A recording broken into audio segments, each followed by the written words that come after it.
Hello everybody, welcome to my Facebook Live today where I want to discuss sales. That's right, sales. Sales 101 basics. You know, all of us can be really good sales professionals, and I just really want to, first of all, say that you don't have to be a closer to be a professional salesperson. I'm going to give it a few minutes for a few people to join on here and to get us going, because I really do want to go over some of these programs that we're talking about, especially in sales. You know, when you're a professional salesperson, you don't have to close the deal. In fact, just yesterday, I was actually, a couple of days ago, I was talking with somebody who considered himself to be a closer. And I said to him, okay, so tell me something. What makes you a closer? And then he actually turned around to me, believe it or not, he says, well, you know, I can close anybody, man. I'm a true hammer when it comes to the close. And I said, whoa, slow down, wait a second. I said, you're a hammer, huh? So I kind of let him into it. I kind of, with the questions, I was leading him into the questions. Excuse me. And I was saying, so tell me, why are you such a hammer?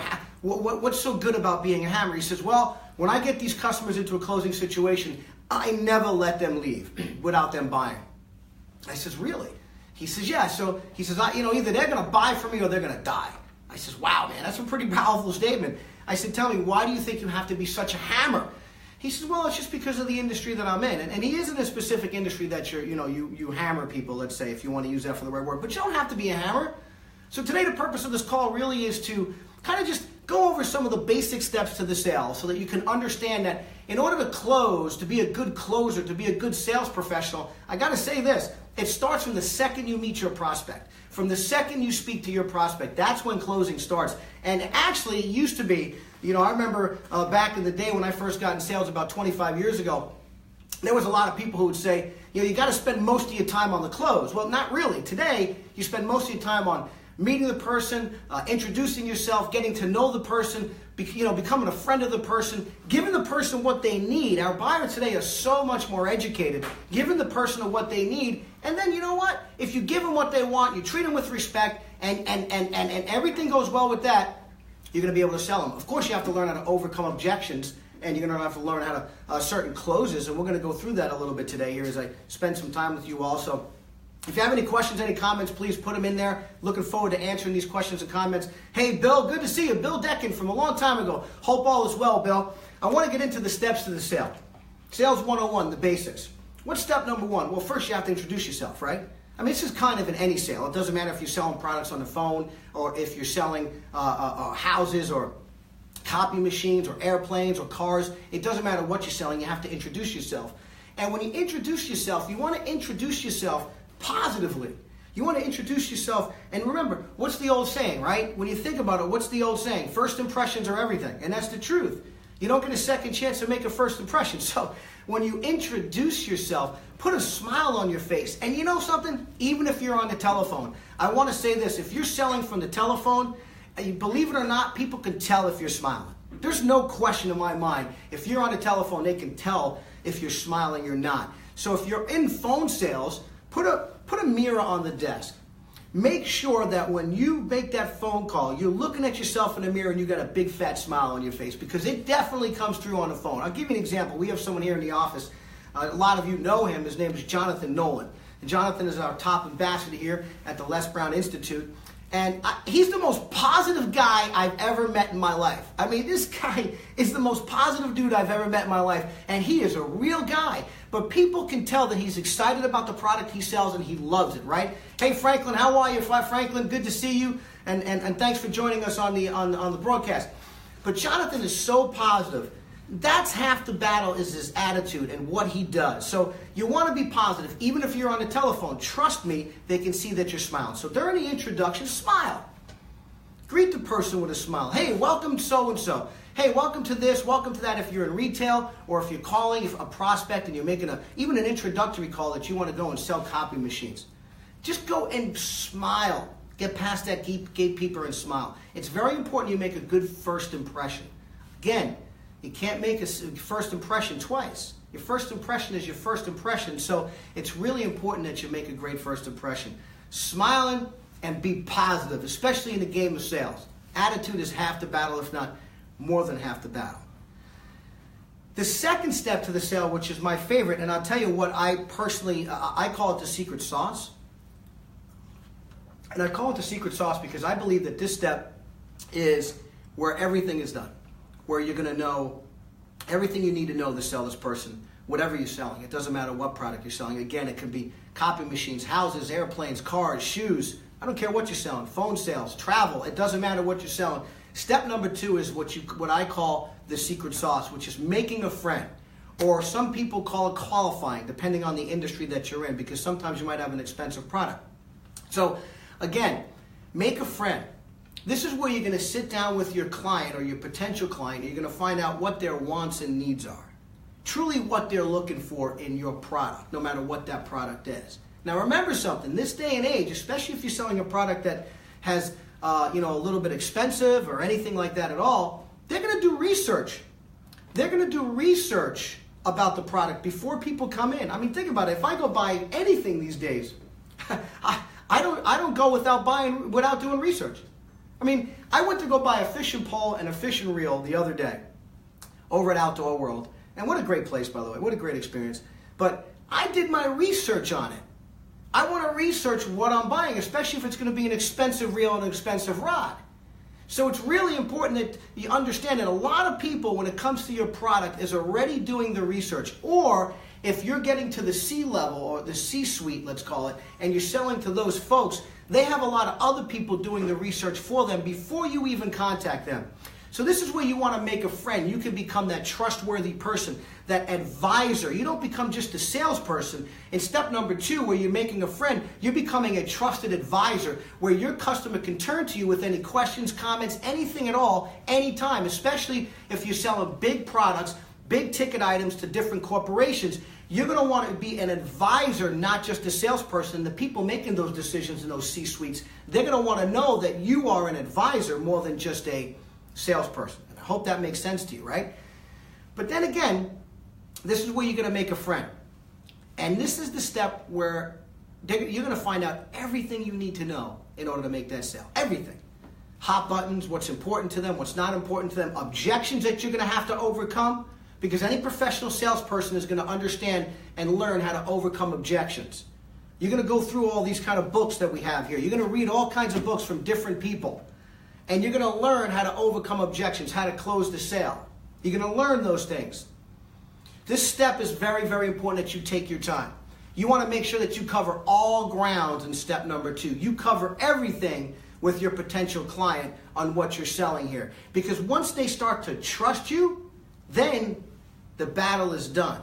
Remember, it's important that you become a trusted advisor in this step. Don't just be that salesperson, that one shot gone and you'll see you later and that's it. You don't want to be that guy, because if you're building any kind of business, you're going to understand that they want to come back to you, and you want them to come back to you. In fact, if you're in a retail industry and you're selling, high ticket retail items such as cars or houses or anything like that at all, you're going to want them to send your friends and their family.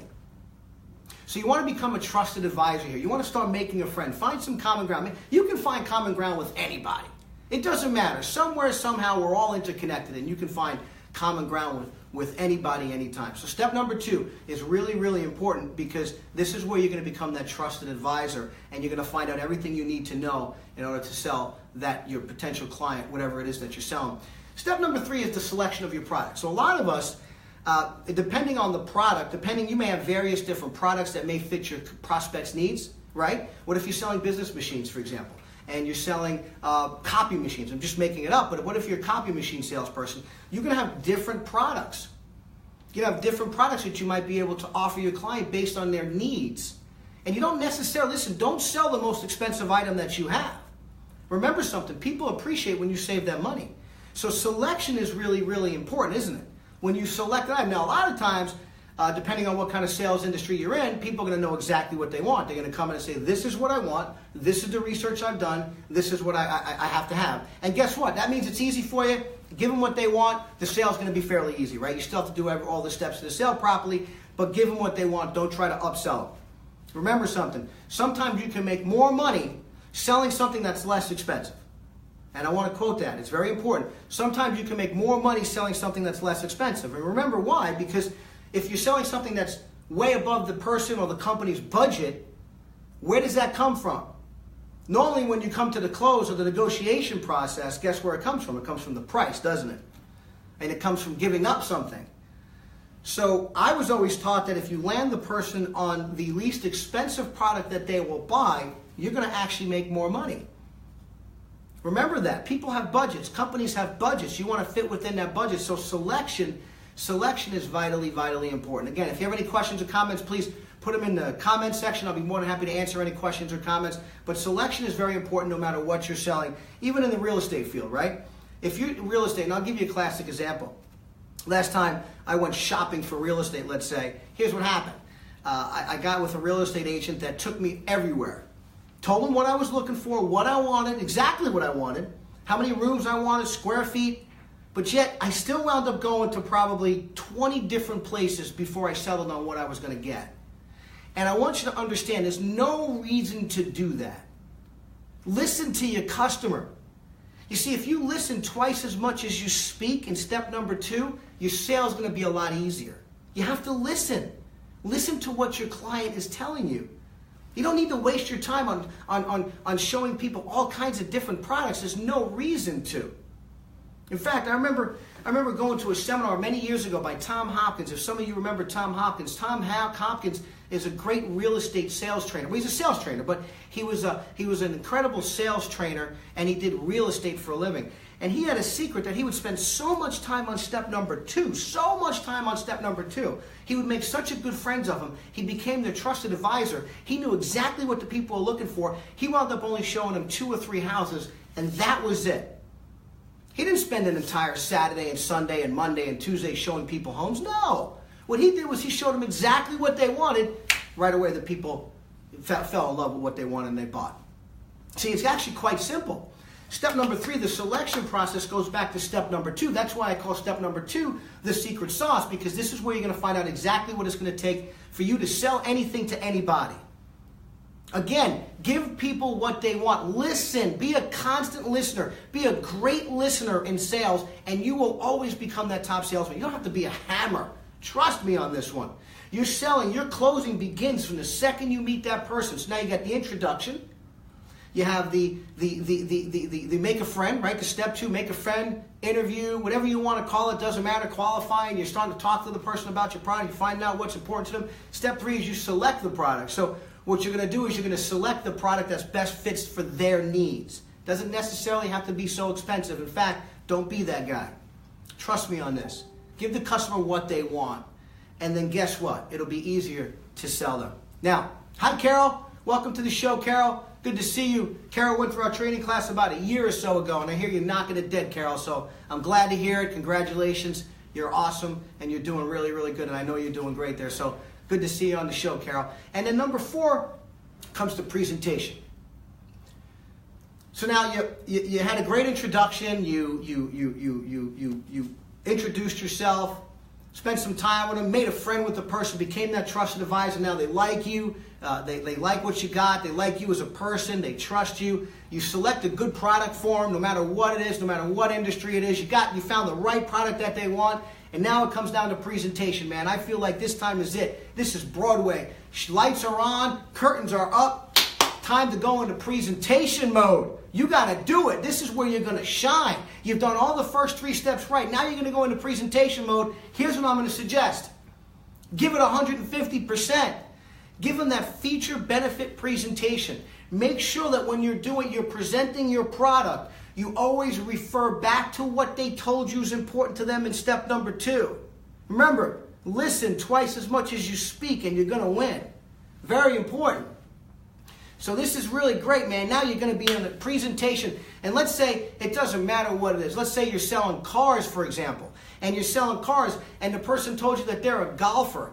Well, guess what? If they're a golfer, when you're showing them the trunk space, you might even want to have a golf bag sitting next to your desk so you can take that golf bag and put it in the trunk and say, hey, Mr. and Mrs. Jones, check this out. You can fit 5 golf bags in here. Man, that's going to blow your customer away. But what if you're selling houses, right? If you're selling houses and let's say it's a brand new married couple, and I'm just making this up as I go, but if it's a brand new newly married couple and they're looking to grow their family, but they're buying a 3-2 home, when you're presenting the bedrooms, you can talk to them about the children that they plan on having in the future. that they can stay in this house for the next 20 years. Remember, when you're doing that presentation, man, lights are on, curtains are up, Broadway, let's go. You're an actor, you're an actress. Give it your 150%. Be excited about the product. And give them what they said is important to them in step number 2, which is the interview section or the qualifying, whatever you want to call it. I call it make a friend and secret sauce. This is so important, man. You can't give up right now. Don't just do a half presentation. Give it 150%, because what you're doing is you're dropping little nuggets. You're always dropping a nugget in the customer's head that shows, I care about you. I care about you. Yes, that's what you want to show your client. I care about you. Same thing if you're selling something on the phone. I don't care what it is. Even if you're selling travel. You can sell travel on the phone, man, but you can do an incredible presentation and paint that picture of going to Hawaii and just having a great time with the family.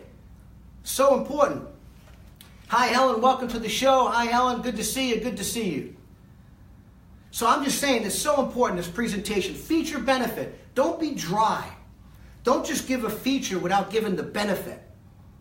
So step number 4 is do a solid presentation. 150% presentation.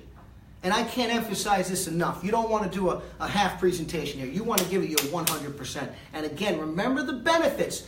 Always refer back to what's important to them in step number 2 when you were talking to them, making a friend, becoming that trusted advisor. Make sure you get the feature and then the benefit for what they told you was important to them.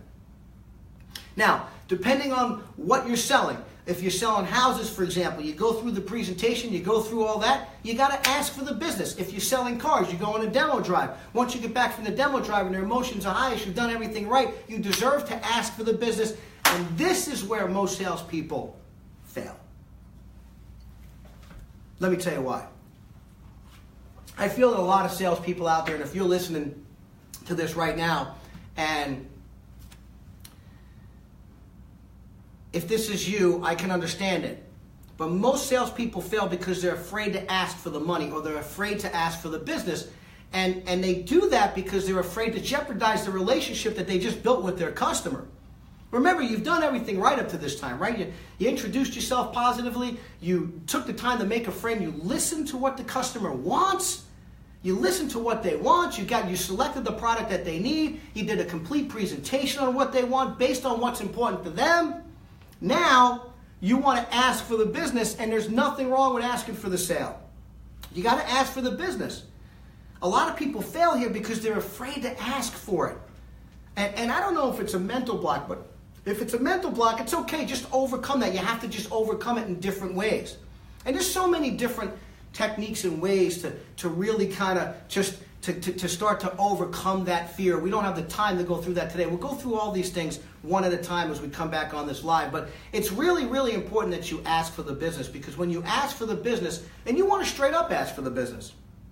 You want to straight up say, Mr. and Mrs. Jones, if I can make all the terms agreeable on this particular product, would you like to take this home today? Or would you like to invest in this today? Or would you like to buy this home today? Whatever it is. Because here's the deal. You're only going to get one of 2 answers. And that's what you want. You either want a yes or you want a no. Right? You want to flat out ask for the business. Why? Because you either want a yes or you want a no. That's what you want. And if it's a yes, great, let's write it up. If it's a no, great. Let's go inside and discuss the terms and everything that we need for you to make an intelligent decision. Now, I want to reemphasize that. When you ask for the business, you want to get a yes or a no. That's exactly what you're looking for. And if you get a no, great. It's going to be even better for you. I'm just telling you. Because if you get the yes, it's very simple. Let's go inside, write this up, put it all together, and make sure whatever terms are agreeable, it's all for you. If you get a no, same thing. Great. Don't get nervous. A lot of salespeople all of a sudden say, okay, well, here's my card, and let's discuss this another time. No, you don't want to do that. You don't want to do that. What you want to do is you want to expect that no.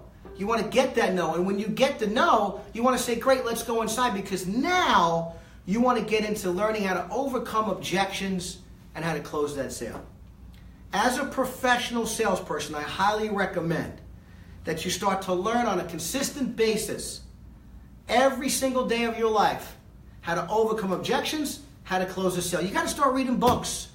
You got to start reading how to overcome objections, reading closing techniques, different ways that you can fit into your own personality, ways that professionals do it. For example, I got tons of books here. Some books are not even on sales, right? But it's about basics. Here's a good one, The Greatest Salesman in the World by Mendino.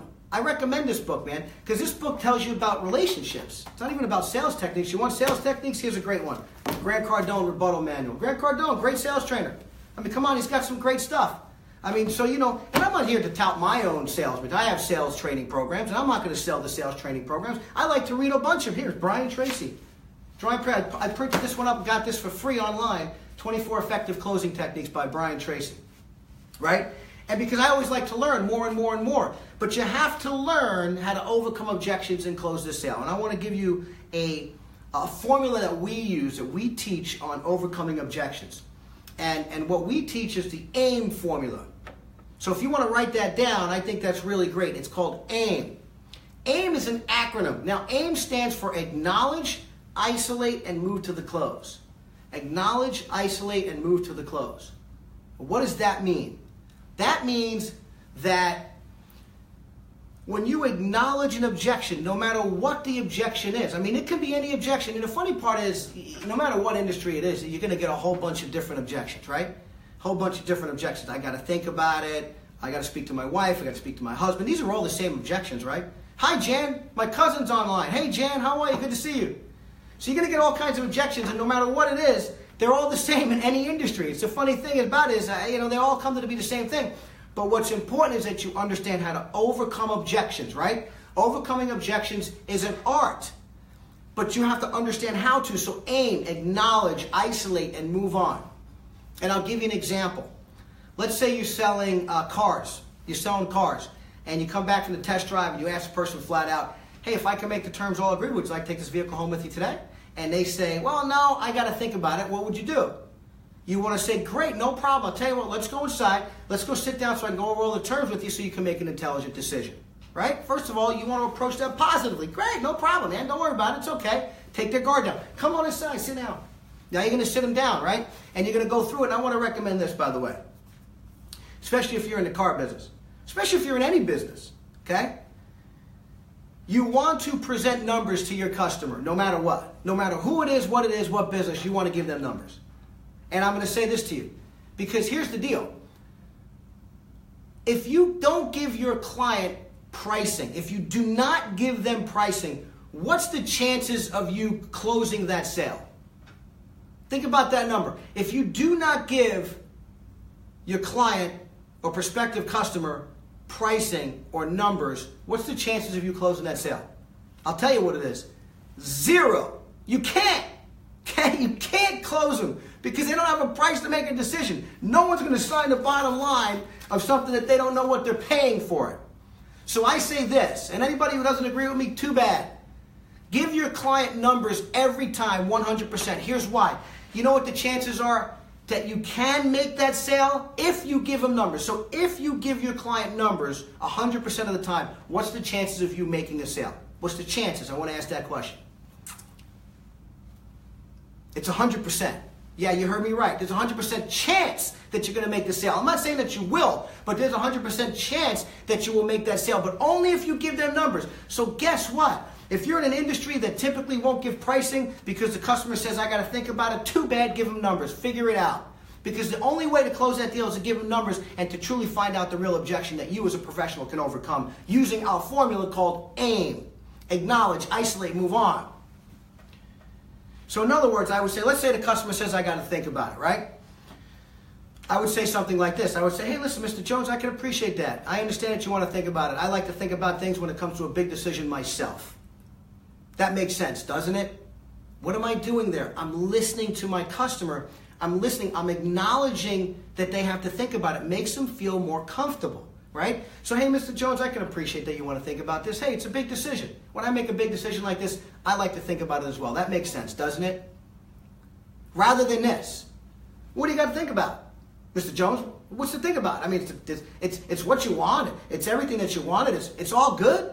What do you got to think about? I mean, what's better, right? So acknowledge the customer's objection no matter what it is. Then you want to isolate it.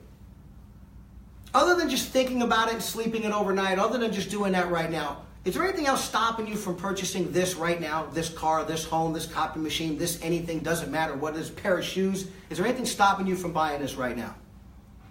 Because there might be a real objection that's underlying, so you want to isolate to kind of find out what the real objection is. And I hope this is making sense to you.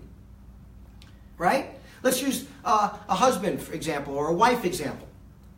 Well, I can't make the decision without my wife. Well, hey, Bob, you know what? I can appreciate that. I'm married for 26 years. Happy wife, happy life. So I can understand you wouldn't want to make such a big decision without your wife being present. Am I right?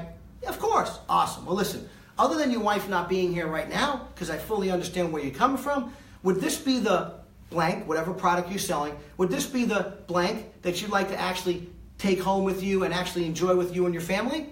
Yes, this would be it. Great. Now all you got to do is overcome that objection. So you want to acknowledge, you want to isolate it, and then you want to move to the close. And then you want to move to the close on various different closing techniques and closing techniques that's in your toolbox, right? Now, what do I mean by that? Again, I put books on here because I want everybody to understand that you have to educate yourself and read. And you have to understand, depending on the industry you're in. So I like to read a lot of different ways I can close techniques for different objections, right? Like, for example, here's a great book, and we have these for our product too. So if you want, you can go to our website, you can purchase it, I can send it to you there, and that's fine. But I'm not selling anything here. I want to give you value. But here, for example, this is a Grant Cardone rebuttal book. Learn how to handle any objection. Okay, great stuff. So you can pick this stuff up anywhere. Right? Here's the Brian Tracy closing techniques. Like the one I like to use, I always start off with a closing technique on I got to think about is a Ben Franklin close. There's other kinds of closes that go within it. But again, you want to continually educate yourself. You have to become a master at overcoming objections and closing the sale. Just because you're in sales doesn't mean you're going to do well. There's a big difference between the person who makes 6 figures a year and then the salespeople who make $40,000 or $50,000 a year, guys. And if you're in that bracket that you're making the $40,000 to $50,000 a year, don't say, why does this guy always make $100,000 plus every year or making $200,000 or $300,000 a year? You want to join them. The way they do it, they become masters of their craft. They learn this stuff. They read these books. They do all this. They completely understand that in order for them to get forward, they need to educate themselves. They're not the same people that are hanging out in the front of the place just doing absolutely nothing all day. Because sales can be a very lazy job, let's be honest, right? Especially if you're not doing well in sales. You're just sitting around doing nothing. But if you're struggling, it's mostly because you're not educating yourself. And I'm willing to say that. Because the people who do the best are constantly educating themselves. They're constantly going to seminars. They're constantly taking courses online. They're constantly buying and pouring into themselves. And I think that's really, really, really important. Hey, Dave Bellatti's online. Dave, what's happening? Good to see you, man. Dave Bellotti and I go back, I don't even know, what is it, 40 years? Probably go back 40 years. And I remember he's seen me from back in the day before I got into the profession of sales. So Dave, thanks for joining. But again, I can go through different closing techniques with you, but we don't have the time to go through each different close. I recommend to go and purchase our sales course, right? Or to go and purchase someone else's course. You'll find something good in everybody's programs. There's always something good that you can learn to. I've never gone to a seminar where I didn't come out and I didn't learn something. I mean, I've been to a lot of seminars. Some of them not so good, okay? Some of them not so good, but I've always learned something new, because if you go in with that perspective, if you say, I'm going to come out of this thing learning something new, then guess what? You're going to learn something new. So now with that being said, you want to close the sale, right? And I want to say this. Each steps of these sales take time. Each steps to the sale, you have to become a master at. Again, even from the introduction to make a friend, to the selection process of your product, whatever the product is you're selling, the presentation, the feature benefit presentation that you're doing, the asking for the business. Again, this is something that's really important as you ask for the business, because most people fail here. They're afraid to ask for the business. Then the overcoming of the objections, because you're not going to always get a yes, are you? You're not going to always get a yes. So expect a no. In fact, it's going to probably take you 5 to 7 no's, and you have to become that salesperson that understands how to overcome that objection. Most people give up after the first time. Most people give up, and they say, okay, that's it. This guy's not buying. Don't do that. Don't be that guy. Learn how to overcome objections. You know, it's amazing what happens if you learn how to, the AIM formula, the acknowledge, the isolate, to move to the close. Acknowledge, isolate, move to the close. Because what happens is, once you do that on a few occasions, your customer's going to say yes after you rationalize the fact of why they're making a good decision. And I hope this is making sense to you, right? In fact, you as a sales professional do everything right all the way through the steps of the sale, and then you don't know how to overcome objections. Your client leaves, and then they go buy from somebody else. That's not fair to you. You spent all this time and this effort, and your client goes buy from somebody else. And if you're in an industry that has competition like that, you fully understand where I'm coming from. I mean, think about it. So you need to become an expert at this, on overcoming objections and closing the sale. And there's some great stuff. Look, we live in a world today, you got YouTube, you have all of it. I mean, YouTube, go on there and YouTube some of the best sales trainers out there, and they're all going to come out, and there's a whole bunch of videos. I mean, there's nothing that you can't do on YouTube. You can learn how to tie a tie on YouTube. Learn how to tie a tie. We're at a seminar this past week over at Todd Special. Did a great seminar up in Orlando. It was really awesome. It was called OmniCon. And John, little amazing John was there with us. And John wanted to learn how to tie a tie. Go on YouTube. Great stuff. In fact, he has a bunch of YouTube things on how to do all kinds of stuff. So anyway, what I'm saying to you is this. As a professional salesperson, as somebody who takes their career very seriously, as somebody who wants to advance in your career, you have to read and educate yourself. That's why we got all these books here. These are different books. Spin Selling, 10X Rule. This is one here, 7 Habits of Highly Effective People, Think and Grow Rich. This is a classic book, Think and Grow Rich. If you never read this book, you need to read this book. I think this was in the 1930s when it first came out. Millions and millions of copies sold, but wow, what a I think this is probably one of the first books I've ever read. Brian Tracy has a bunch of them. There's so many different books and educational learning systems out there today that you should be taking advantage of. It's really at your disposal. As a professional, I want to recommend that you do this on a consistent basis. Here's a trick. If you're a person who drives to work, or even if you don't drive to work, if you take mass transportation, you got your cell phone and you put your earbuds in, listen to something positive rather than listening to music or rather than listening to the negative news that's out there. I always tell people to take your car and turn it into a rolling university, right? Because this is the time that you're spending, and what's happening in your mind, you're thinking. There's so many times that I go to work and I'm driving to work and I see some people and they're dancing in their cars, they're doing all that kind of stuff. And I think that's fine, there's nothing wrong with that. But if you're in a business and you're not achieving what you want, you got to ask yourself why, and you got to look yourself in the mirror. Remember, you can't lie to the guy in the mirror. How important is that? So you want to start to educate yourself. You want to start to do better and better and better and better and better. And that's the most important part. We're in an industry that we teach a lot of people. We do a lot of corporate training. And when we go into these different companies, there's always those people who are not doing well. Frankly, they're always bitching and complaining. Excuse my language, but it's the truth. They're bitching and they're complaining. And you want to know what? 2 seats right next to them is somebody who's making 6 figures a year. And they're not bitching and complaining. Why? Because they educate themselves. So I highly recommend that you educate yourselves. Hi, Octavia. Good to see you. Hope all is well. Hello, Israel. Thanks for joining in. Really appreciate that. Again, these steps to the sale that I just went over are just the basics, right? Just to get to understand it. But you got to dive deeper in. You got to invest in yourself to dive deeper in. And I think that one of the most important things is that you start to read these books on sales. Pick it up. Don't stop, right? So as I sign off here, I just want to say I want to thank everybody for joining me, taking the time out of their day to actually come and watch this today. We're going to do a lot more of this, overcoming objections, overcoming objections, and then overcoming, of course, how to close deals. We're going to do different segments for different things. Did it go off? No, it's still going. Is it going? All right, sorry.